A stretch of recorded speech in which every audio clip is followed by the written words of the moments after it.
বিবাহিত জীবনে যদি স্বামী না পাশে থাকে তাহলে পুরো জীবনটাই অন্ধকার।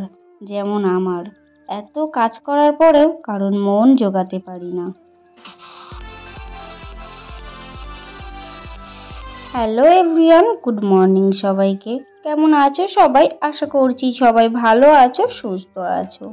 আর আমি একটু খারাপ আছি। দিনটা একটু খারাপ যাচ্ছে, একটু ব্যস্ততার মধ্যে দিয়ে যাচ্ছি। আর আমার শরীরটাও ভীষণই খারাপ যাচ্ছে। তাও কাজগুলো যে করতে হবে, এগুলো না করলে তো নয়। এখন ঘড়িতে বাজে 7টা। আর আজকে ঘুম থেকে উঠতে অনেকটাই লেট হয়ে গিয়েছে, কারণ কালকে রাত্রে আমার নাক দিয়ে ভাত বেরোচ্ছিল বলে আজকে ঘুম থেকে উঠতেও একটু লেট হয়ে গিয়েছে। কালকে অসুবিধা হচ্ছিল বলে 3টের সময় ঘুমিয়েছি। আর আজকে সকালে উঠতে 7টা বেজে গিয়েছে। তো সকালবেলা উঠে মা যেহেতু উঠোনটা ঝাড়ু দিয়ে চলে যায় কাজে, তারপর আমি উঠে সব কাজ করে নিচ্ছি।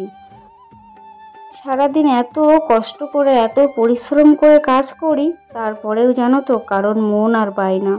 জানি না সবার বিবাহিত যেমন জীবন এমন হয় কি, কিন্তু সত্যি বলতে আমার ভীষণই কষ্ট হয়।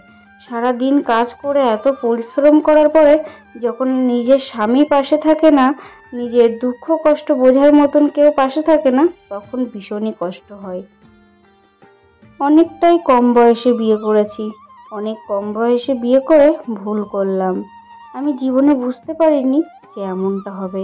সত্যি বলতে আমি যখন যেই টাইমটায় বিয়ে করেছিলাম, তখন আমার এত কিছু বোঝার বয়স হয়নি। যেমন এখন একটু বুঝি, কিন্তু তখন ওই যে ভালো মানসিকতা দেখেই বিয়েটা করেছিলাম, কিন্তু এত কিছু ভেবে আর করিনি। সারাদিন এত পরিশ্রম করি, যদি নিজের পাশে নিজের হাজবেন্ডটা একটু দাঁড়ায় তাহলে ভালো লাগে।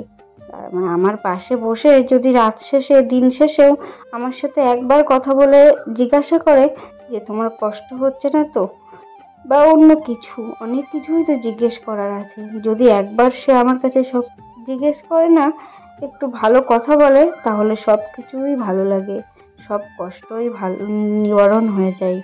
কিন্তু তেমন মানুষ পাইনি আমি আমার জীবনে। জীবনটা এতই কষ্টের, এত খুব খুব কষ্ট হয়। জানি না কার জীবন, বিবাহিত জীবন কেমন, কিন্তু সত্যি বলতে আমার বিবাহিত জীবন অনেকটাই দুঃখের। সারাদিন এত পরিশ্রম করি, কেউ কখনো ডেকে জিজ্ঞেস করে না যে তোমার কষ্ট হচ্ছে না তো। তোমাদের সাথে ভয়েস দিতে দিতে সত্যি আজকে কান্না করে ফেলছি, এতটা কষ্ট হয়ে যায় কি বলবো। কেউ বোঝার মতন নেই। যদি বিবাহিত জীবনে নিজের স্বামীটা বোঝে, তাহলে তার মতন সুখ কিছু হয় না।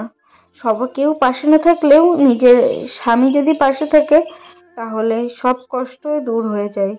কিন্তু যে বিবাহিত জীবনে কেউ বোঝে না, আর স্বামী তো বোঝেই না, সে বিবাহিত জীবন পুরোটাই দুঃখের। আমার মতন আমার যে কত কষ্ট হয়, আমি সত্যি বলতে কাউকে বলতে পারি না।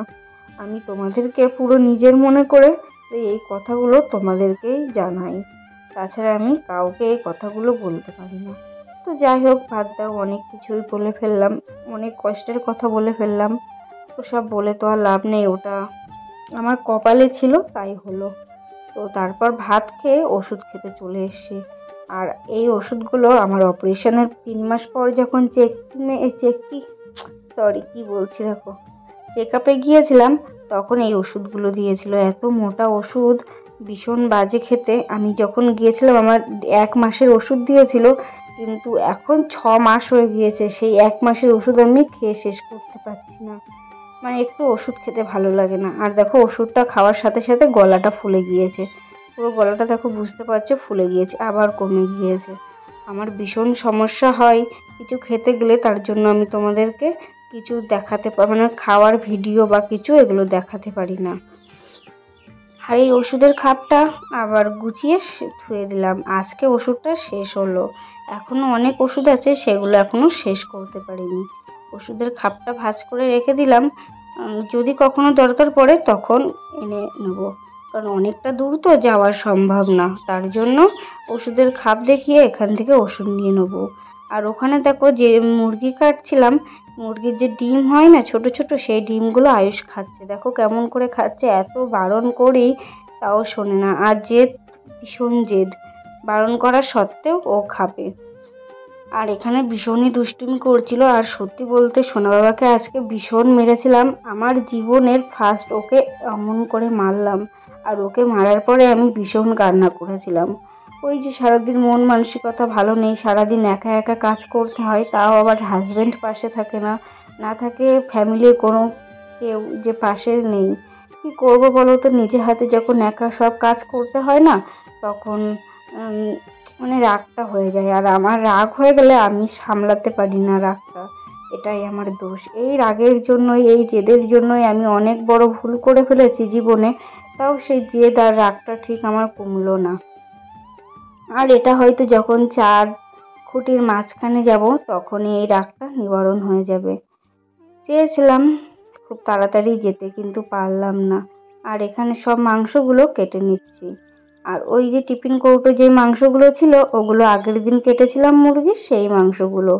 আর ওই যে সাজিতে আছে, ওগুলো হচ্ছে আজকে কেটেছি। আর আজকে দুপুরে এই মাংস রান্না হবে। আর দেখা যাক কি কি রান্না হয়, তোমরা পুরো ফুল ভিডিওটি দেখো, তাহলে বুঝতে পারবে। আর ওইদিকে দেখো এখানে মাংস কুটছিলাম, আর এদিকে ডাল বসিয়ে দিয়েছিলাম। টক ডাল করবো, টক ডাল মানে একটু আম ডাল করবো। আর এখানে মাংসর জন্য সব মশলাও বেটে নিয়েছি। একা হাতে সব কিছু গোছাতে গিয়ে ভীষণ কষ্ট হয়ে যাচ্ছে, কেউ নেই সাহায্য করার মতন। কেউ সাহায্য করার মতন থাকলেও কেউ আমাকে হেল্প করে না, নিজে হাতেই সবটা করতে হয়। অনেক অনেক বেশি কষ্ট হয়ে যায়। কি করব বলো তো, যখন কাজ করি না, যখন ভীষণ কষ্ট হয়ে যায়, নিজে নিজেই কান্না করি।